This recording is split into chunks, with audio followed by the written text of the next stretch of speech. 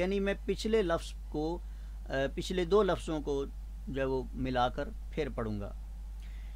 ما جاءتهم البينات ولكن اختلفوا فمنهم من آمن ومنهم من كفر ولو شاء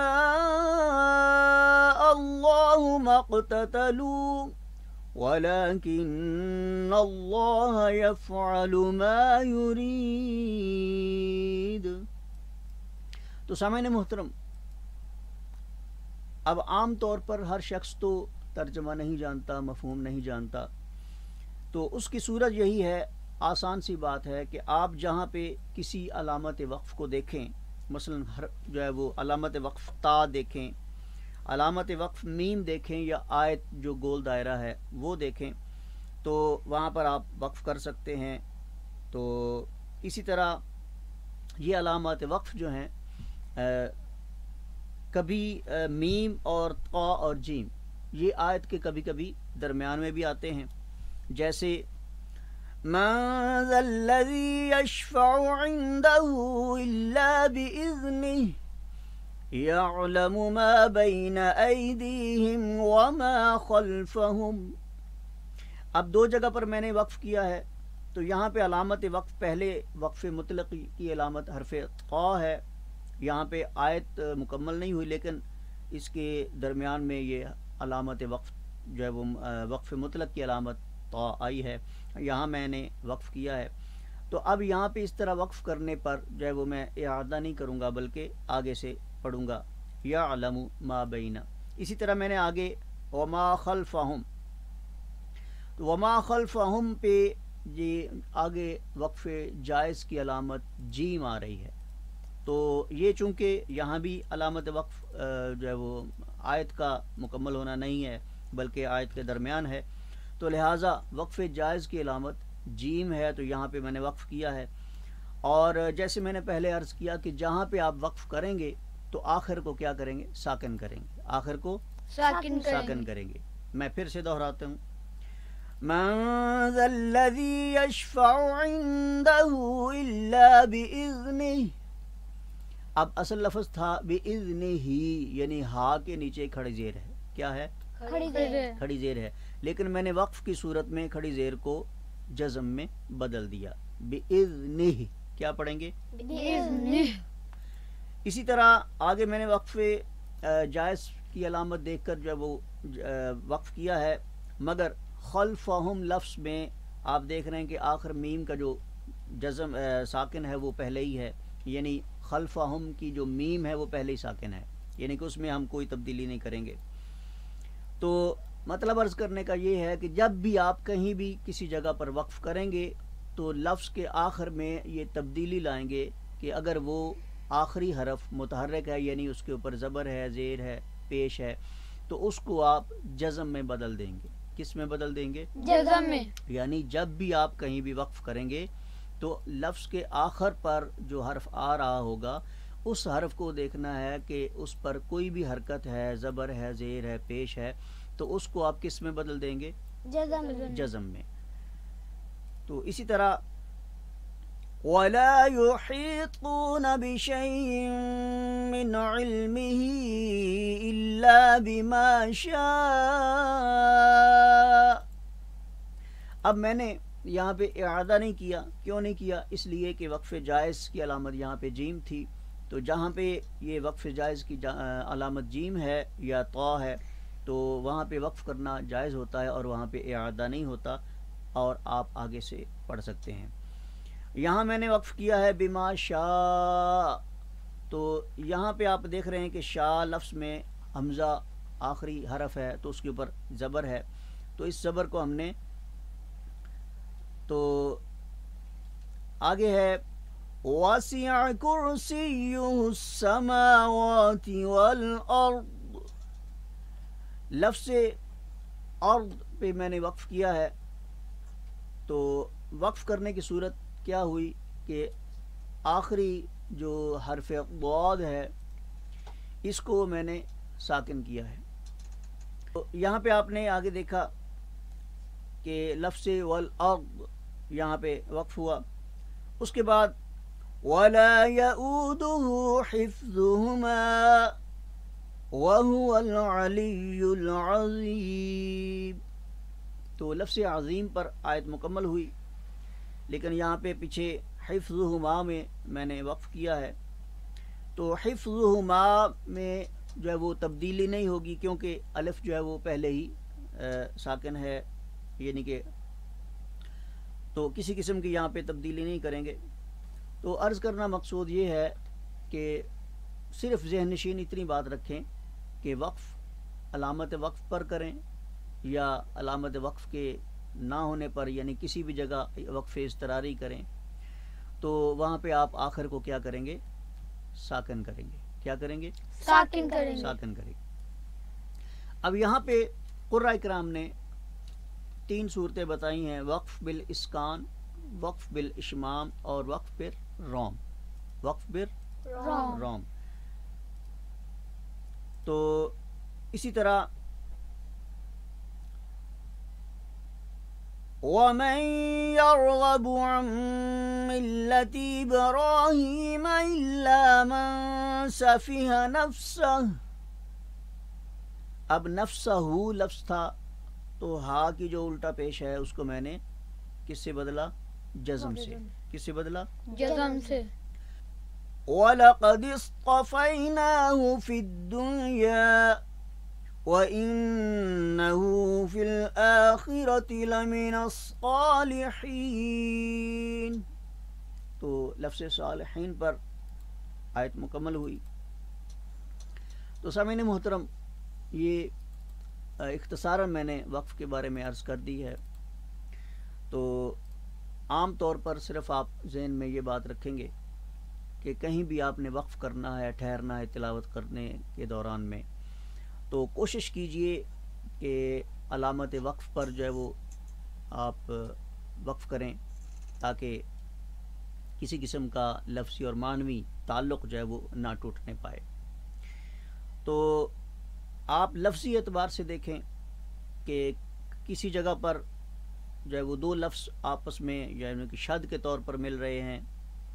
مثال کے طور پر عذاب النار، کیا پڑھا؟ عذاب النار. تو یہاں پہ آپ دیکھ رہے ہیں کہ لفظ عذاب کی جو با کا حرف ہے وہ لفظ نار اس کی نون سے مل رہا ہے. تو اگر آپ یہاں پہ وقف کریں گے عذاب پھر پڑھیں گے نار تو یہ غلط ہو جائے گا. لہٰذا اس کو کوشش کریں ایک ساتھ ملا کر پڑھیں، یعنی وصل کے ساتھ عذاب النار. ٹھیک ہے. تو وقف اضطراری بھی ہو، اگر آپ کے یہاں پہ کوئی کھانسی آ جاتی ہے یا سانس ٹوٹ جاتا ہے تو پھر آپ لفظ عذاب کو دوبارہ لوٹا کر عذاب النار اس طرح پڑھیں گے.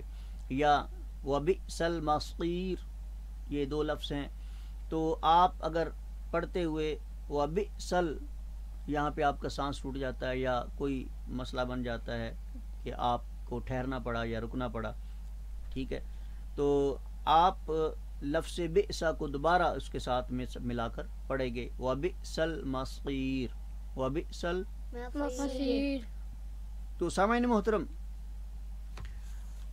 گزشتہ جو پروگرامز میں مخارج کی بات ہوئی ہے، صفات کی بات ہوئی ہے، تو ان تمام مخارج حروف اور تمام صفات حروف کے جاننے کی جو اصل ضرورت تھی، غرض و غایت تھی، وہ ہمارا تلاوت قرآن کریم کا صحیح طور پر کرنا تھا۔ تو تلاوت قرآن کریم کے دوران ہم ان تمام قوانین و ضوابط کو ملحوظ رکھ کے پھر تلاوت کریں گے۔ تو میں کچھ آج تلاوت کرتا ہوں، اور اس میں آپ نے غور کرنا ہے کہ کون سا حرف اپنے کس مخرج سے ادا ہوا اور کس حرف پر کون سی صفت جو ہے وہ استعمال ہوئی۔ تو اصل مقصد تو تمام قواعد و ضوابط کے جاننے کا یہی ہے کہ ہم تلاوت قرآن کریم کے دوران ان کو ملحوظ رکھ کے پڑھیں، ٹھیک ہے، نہ کہ ان کو بھلا کر جو ہے وہ اپنی مرضی سے جیسے منہ میں آئے لفظ پڑھتے جائیں۔ اعوذ باللہ من الشیطان الرجیم، بسم اللہ الرحمن الرحیم،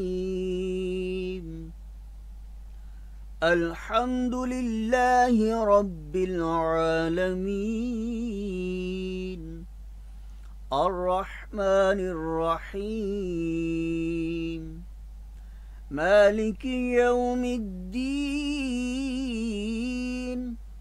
ایاک نعبد و ایاک نستعین، اهدنا الصراط المستقيم صراط الذين أنعمت عليهم غير المغضوب عليهم ولا الضالين۔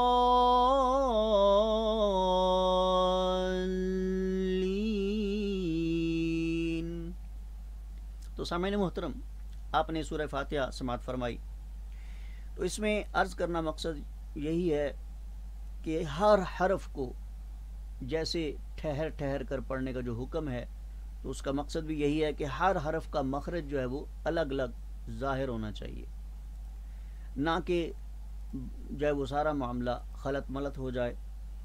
تو لفظ الحمد پڑھا میں نے، تو یہاں پہ پہلا حرف حمزہ ہے، تو حمزہ کا جو مخرج ہے وہ کیا تھا؟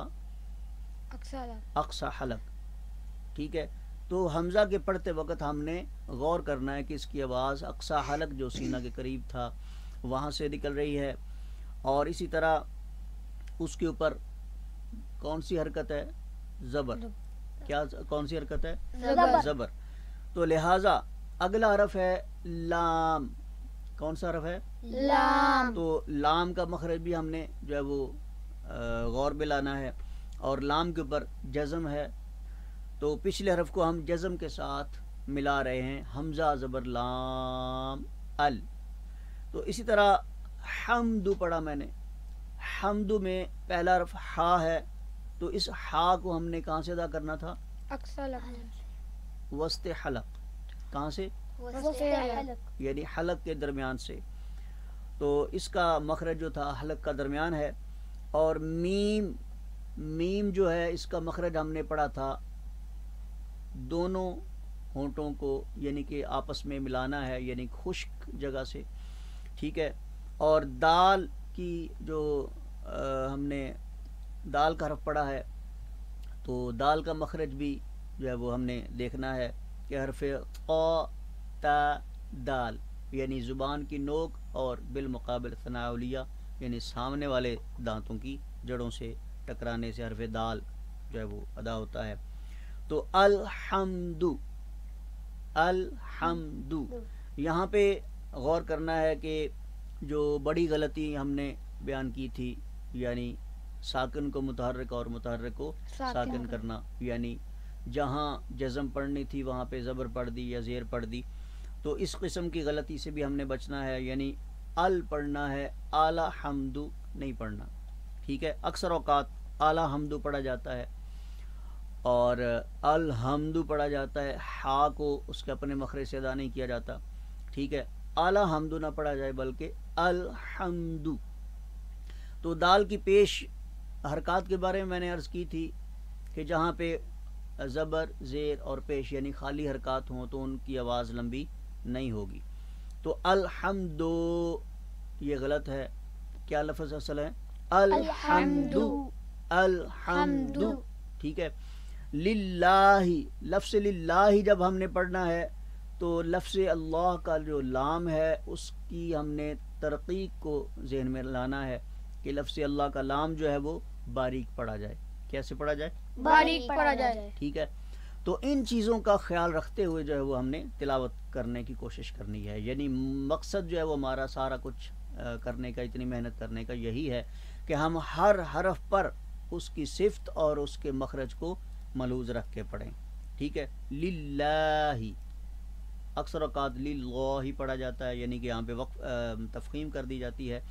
تو اس لفظ اللہ کے لام کو جب اس کا ما قبل یعنی پہلا حرف مکسور ہو یعنی کسرہ والا زیر والا ہو تو للہ میں چونکہ لام کے نیچے زیر ہے تو اس زیر کی وجہ سے لفظ اللہ کا لام کیسے پڑھیں گے؟ باریک پڑھیں گے. کیسے پڑھیں گے؟ باریک پڑھیں گے. باریک پڑھیں گے. للہ بسم اللہ اعوذ باللہ. ٹھیک ہے. تو آگے للہ کا آخری حرف ہا ہے تو ہا کہاں سے ادا ہوتا ہے؟ اقصی حلق سے. ٹھیک ہے. تو اب اس کے نیچے زیر ہے تو زیر کی آواز کو بھی ہم کنٹرول کریں گے، یعنی کہ لمبی آواز نہیں ہونے دیں گے. للہ یہ غلط ہے. للہ یہ بھی غلط ہے. لہٰذا کیا پڑھیں گے؟ للہ. للہ کیا پڑھیں گے؟ للہ. رب العالمین. را کے اوپر زبر ہے تو ہم نے را کی تفخیم و ترقیق کے بارے میں بات سمجھ لی تھی کہ را کے اوپر جب زبر آئے یا پیش آئے تو اس کو ہم پر کر کے پڑھتے ہیں. کیسے پڑھتے ہیں؟ پر کر کے. اب را کے مخرج کو بھی ہم نے ذہن میں رکھ کے پڑھنا ہے اور اس کی صفت تفخیم یعنی پر کر کے موٹا کر کے پڑھنے کی جو ہے وہ بات بھی ذہن میں رکھ کے پڑھنی ہے. رب العالمین. عین کو ہم نے کہاں سے ادا کرنا ہے؟ وسط حلق سے. ٹھیک ہے. یہاں پہ اس لفظ کو پڑھتے وقت حرف کو پڑھتے وقت آپ کی آواز حمزہ سے نہ مل جائے. ٹھیک ہے. رب العالمین نہ پڑھا جائے بلکہ رب العالمین. رب العالمین. یہاں پہ جھٹکا بھی نہیں دیں گے. اکثر اوقات جو ہے وہ جھٹکے سے پڑھا جاتا ہے رب العالمین. یہ غلط ہے. یعنی کہ جو جھٹکا ہے یہاں پہ نہیں ہونا چاہیے. آواز کو سیدھا رکھیں. رب العالمین. رب العالمین.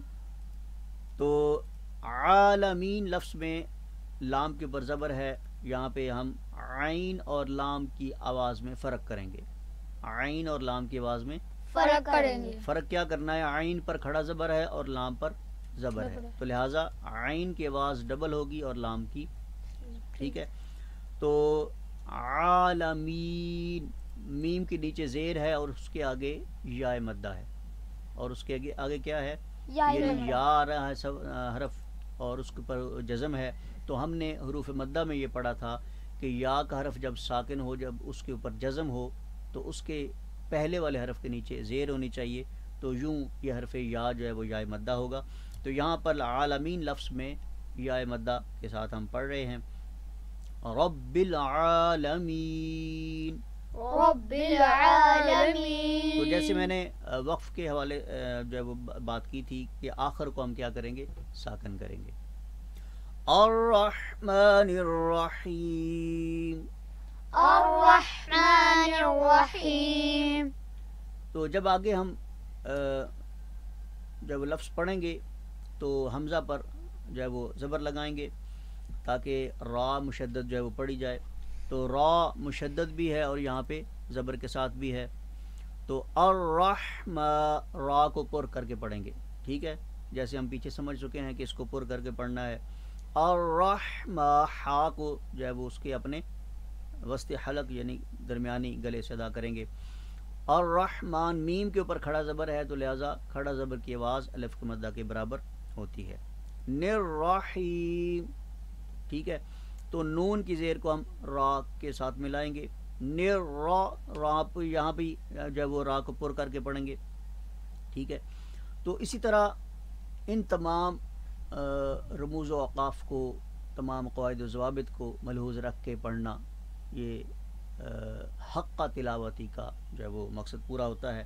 اگر ہم ان تمام قواعد و ضوابط کو، ان تمام رموز و اوقاف کو اور تمام جو ہے وہ قوانین کو ملحوظ رکھ کے تلاوت نہیں کرتے تو پھر حق تلاوتی کا مقصد بھی فوت ہو جاتا ہے، اور ورتل القرآن ترتیلا کا مقصد بھی رہ جاتا ہے۔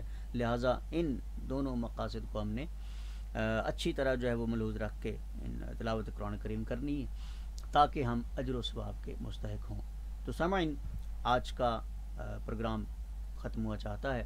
اگلے پروگرام تک اپنے میزبان قاری محمد طاہر عباس کو اجازت دیجیے۔ اللہ نے کے بعد